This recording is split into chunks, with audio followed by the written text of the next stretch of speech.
Hello dear students, मैं हूं मिथिलेश कुमार और आप सभी लोगों का स्वागत करता हूं उदित फार्मेसी के ऑनलाइन लर्निंग प्लेटफॉर्म पर। कैसे हैं आप सभी लोग? आशा करता हूं अच्छे होंगे, स्वस्थ होंगे और मस्त होंगे। डी फार्मा फर्स्ट ईयर आपका एग्जाम है। इसमें फार्माकोग्नोसी के मोस्ट एक्सपेक्टेड एमसीक्यूज में मैं बोला था 3 वीडियो में लाऊंगा और ये तीसरी क्लास आपकी है। इसके बाद आपको एमसीक्यू नहीं करना है। एंड आज के इस लेक्चर में जो एमसीक्यू करने वाले हैं वो कहीं ना कहीं 1 और 2 का मिक्सअप है, यानी एक आपके प्रैक्टिस के लिए, और सब पढ़ा हुआ है। एंड जो कुछ थोड़ा बहुत नहीं पढ़ा हुआ है, सारे इंपॉर्टेंट पार्ट मैं आपके साथ यहाँ डिस्कस कर दूंगा, तो इसको गलती से भी मिस मत कीजिएगा। सीधे सीधे क्वेश्चन आपके एग्जाम में देखने को मिलेंगे। क्वेश्चन है सिंपल सा, who is known as father of medicine. देखो, फादर ऑफ मेडिसिन बोल रहा है, ध्यान रखना। इसका आंसर करो, इसका आंसर करो, बताओ। चलो आंसर करना शुरू करो। फादर ऑफ मेडिसिन किनको कहेंगे? तो फादर ऑफ मेडिसिन हिप्पोक्रेट्स को कहते हैं। हिप्पोक्रेट्स को फादर ऑफ मेडिसिन कहते हैं। अच्छा, चरका को क्या कहते हैं? तो चरका को फादर ऑफ आयुर्वेदा कहते हैं। गैलेन कौन थे? पहले फार्मासिस्ट थे, ठीक है, फर्स्ट फार्मासिस्ट थे।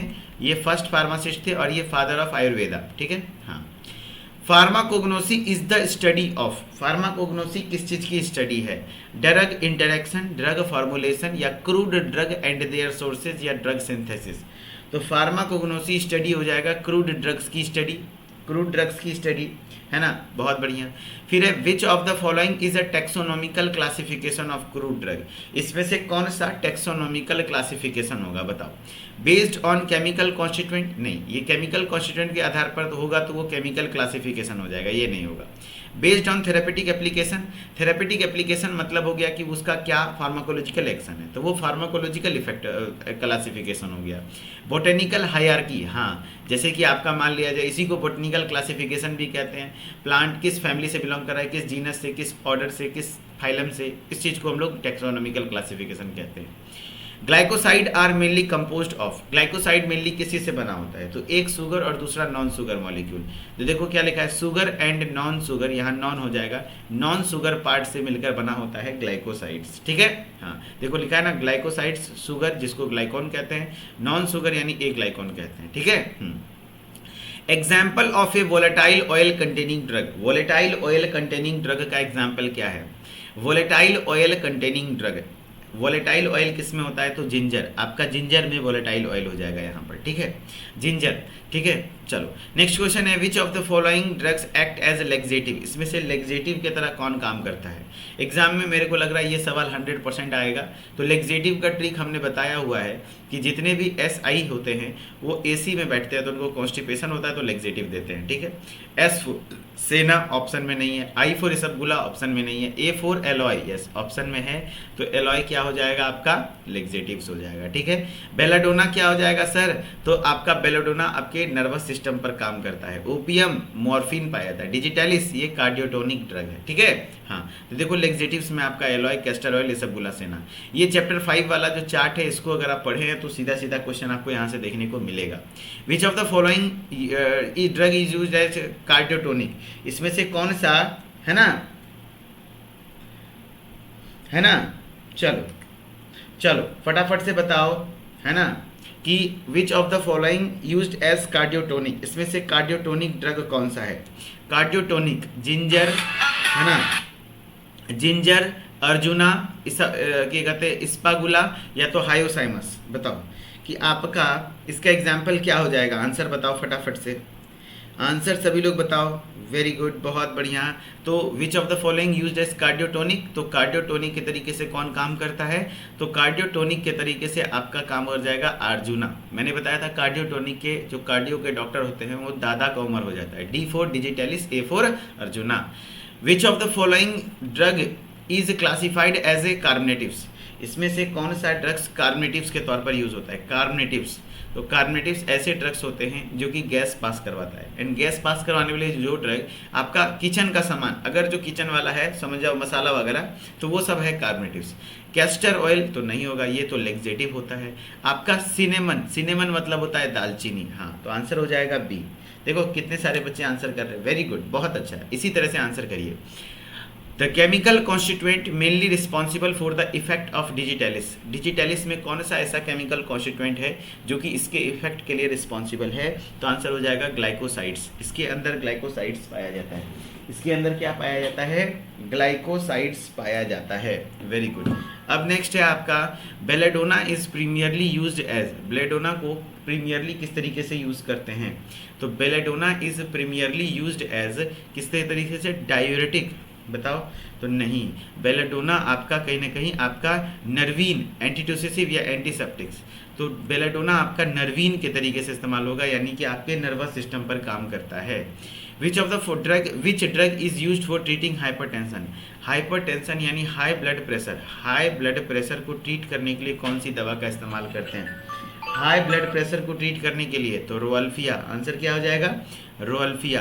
रोअल्फिया का क्या यूज़ करते हैं? तो इसी का आंसर हो जाएगा रूट, है ना। रोअल्फिया का रूट इस्तेमाल होता है। प्लांट का नाम है रोअल्फिया सर्पेंटिना। यहाँ इंपॉर्टेंट है, देखो विंग का किस लिए इस्तेमाल होता है? तो इसमें विनक्रिस्टिन और विनब्लास्टिन होता है जो एंटी कैंसर होता है। एंड इपीकैक बोलेगा तो इपीकैक पावरफुल एमेटिक एजेंट होता है। पावरफुल एमेटिक एजेंट होता है, एमेटिक एजेंट, ठीक है। हाँ, अब देखना इपीकैकोहाना इज यूज्ड फॉर। इपीकैकोहाना को यूज करते हैं, है ना। चलो, इपीकैकोहाना सर आप बोल रहे थे कि क्या लिख रहे हैं? एक बच्चा लिख रहा है सर अब, अरे यार कहाँ चला जाता है कमेंट। आप बोल रहे थे कि इंपॉर्टेंट ड्रग बता देंगे मॉर्निंग में लिस्ट बनाकर। हाँ जी, आपको मैं बता दूंगा। अभी जो 8 बजे वाली क्लास होगी ना, 8:30 बजे वाली, वहाँ पर मैं डिस्कस कर दूंगा कौन कौन सा इंपॉर्टेंट ड्रग है।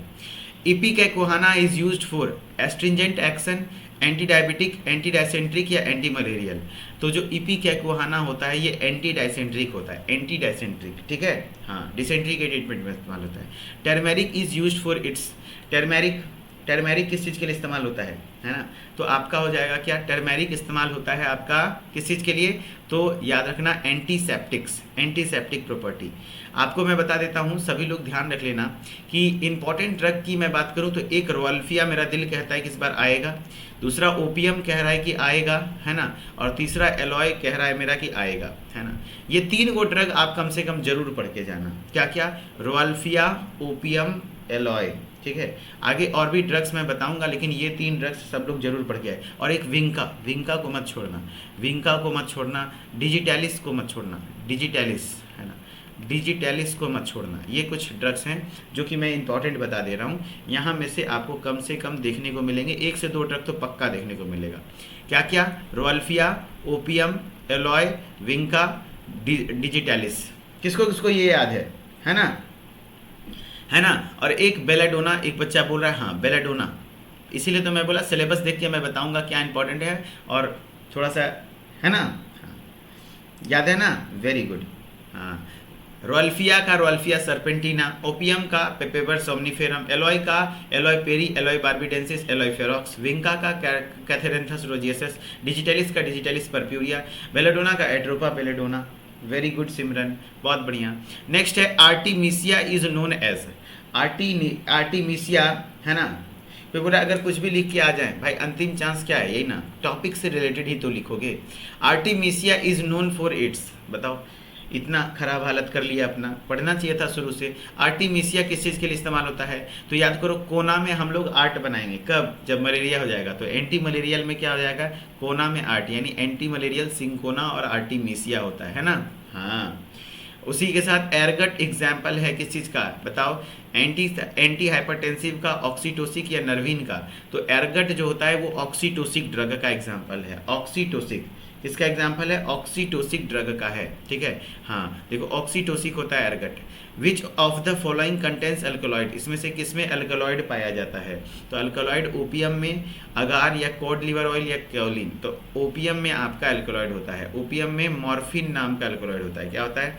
मॉर्फिन नाम का अल्कलॉइड होता है, ठीक है। हाँ, cod liver oil rich in. Cod liver oil में क्या होता है?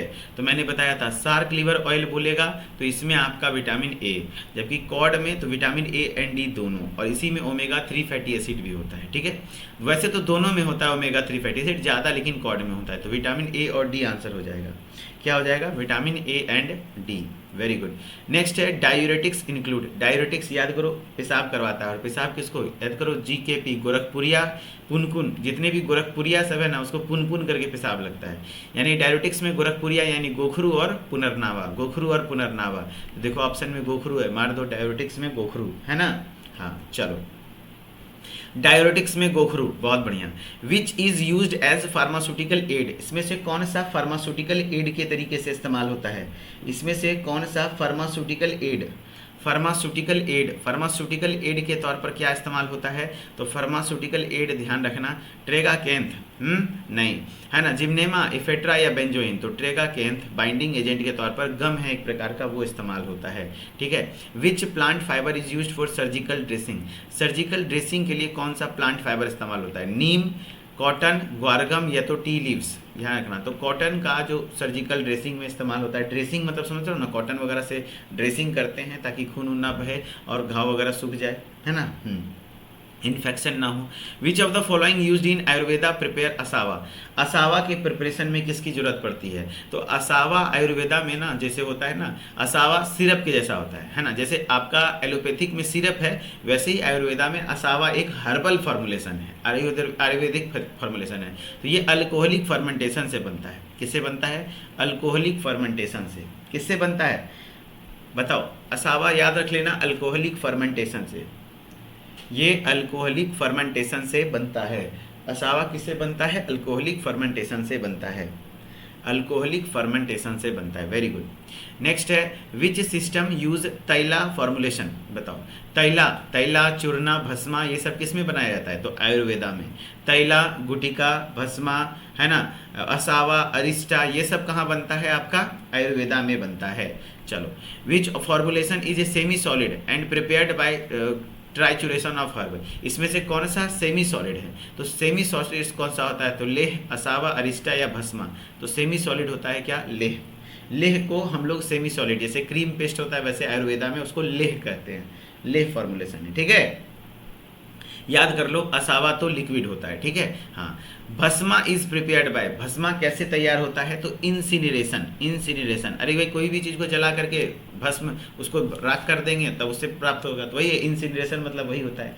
तो भस्म कैसे प्राप्त होता है? तो इंसिनरेशन। ये कुछ आपके आयुर्वेदा सिस्टम वाले चैप्टर से क्वेश्चन है जिसको मैंने प्रैक्टिस नहीं कराया था। तैला फॉर्मुलेशन आयुर्वेदिक में आता है, सेमी सॉलिड में लेह हो जाएगा, भस्मा इंसिनरेशन से प्राप्त होता है। Which is an anti diabetic plant. इसमें से कौन सा एंटी डायबिटिक है? तो याद करो, अगर किसी को डायबिटीज होगा तो हम क्या कहेंगे कि जिम करो। क्या करो? है ना, है ना, पीटी करो और जिम करो, पीटी करो और जिम करो, है ना, है ना, याद रखना। किसी को डायबिटीज होगा तो हम कहेंगे पीटी करो और जिम करो। पीटी मतलब टेरोकार्पस, है ना, और जिम मतलब जिम्नेमा। तो ऑप्शन में जिम्नेमा है, मार दो जिम्नेमा, है ना। हाँ, which vinca alkaloid are used for. Vinca में जो विनक्रिस्टिन और विनब्लास्टिन पाए जाते हैं वो ट्यूमर के ट्रीटमेंट में, खास करके कैंसर, एंटी कैंसरस या एंटी न्यूप्लास्टिक के तौर पर इस्तेमाल होते हैं। Which of the following is used as antioxidant. इसमें से कौन सा एंटीऑक्सीडेंट होता है? तो एंटीऑक्सीडेंट आपका केराटिनॉइड्स, केराटिनॉइड्स है जो कि एंटीऑक्सीडेंट के तौर पर इस्तेमाल होता है। Spirulina is rich in. Spirulina किस चीज़ में रिच होता है? तो प्रोटीन्स। इसमें प्रोटीन का मात्रा अच्छा खासा होता है, ज़्यादा होता है। फिर omega 3 fatty acid are found in. इस ऑप्शन के अकॉर्डिंग बताओ, ओमेगा 3 फैटी एसिड जब भी होगा तो मछली के तेल में होता है। ओमेगा 3 फैटी एसिड मछली के यकृत तेल में। यहाँ सार्क ज़्यादा तो होता है कॉड लिवर ऑयल में, लेकिन अगर ऑप्शन में कॉड नहीं है, सार्क लिवर ऑयल है, तो यही आंसर हो जाएगा। ठीक है। हाँ, source of diastase enzyme. Diastase enzyme किससे प्राप्त होता है? तो ईस्ट से। डायस्टेज एंजाइम किससे प्राप्त होता है? ईस्ट से। Choline is used as. Choline हमें एडजॉर्बेंट के तरीके से इस्तेमाल होता है। किसके तरीके से? एडजॉर्बेंट। एडजॉर्बेंट के तौर पर इस्तेमाल होता है कोलिन का। Which drug contains resin. किसमें रेजिन पाया जाता है? तो है ना, बेंजोइन। बेंजोइन जो होता है, स्टायरेक्स बेंजोइन इसका नाम है, ये एक प्रकार का रेजिन होता है। ठीक है। हाँ, tolu balsam is used as. Tolu balsam किस तरीके से इस्तेमाल होता है? तो याद करो, हमने बताया था टीबी, है ना, कब खांसी अगर किसी को होता है तो मतलब उसको क्या हुआ? टीबी, यानी खांसी को ठीक करने वाली ड्रग। एंटीटोसिसिव में टीबी यानी टोलू बाल्सम वसाका, तो ये एंटीटोसिसिव है, यानी कि खांसी को कम करेगा, है ना। वेरी गुड, वेरी गुड, बहुत बढ़िया। आपको आज पता चलेगा जाके एग्जाम में कि चैप्टर 5 का क्या इंपॉर्टेंस है।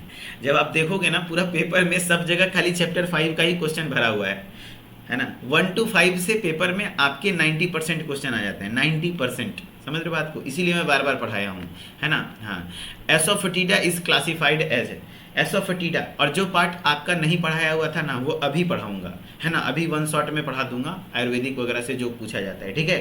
हाँ, तो आपको पता चलेगा क्या इंपॉर्टेंस है। एसोफेटिडा क्या होता है, तो कार्बोनेटिव्स होता है। ये हिंग इसी को कहते हैं। इसी का एक और नाम डेविल डंग होता है। आपको क्या लगता है, अगर आप नहीं पढ़े होते ना ये चैप्टर 5, जो बच्चा नहीं पढ़ा होगा उसको अभी कुछ नहीं समझ में आ रहा होगा, है ना। चलो, which drug acts on CNS, इसमें से कौन सा ड्रग है जो सीएनएस पर काम करता है।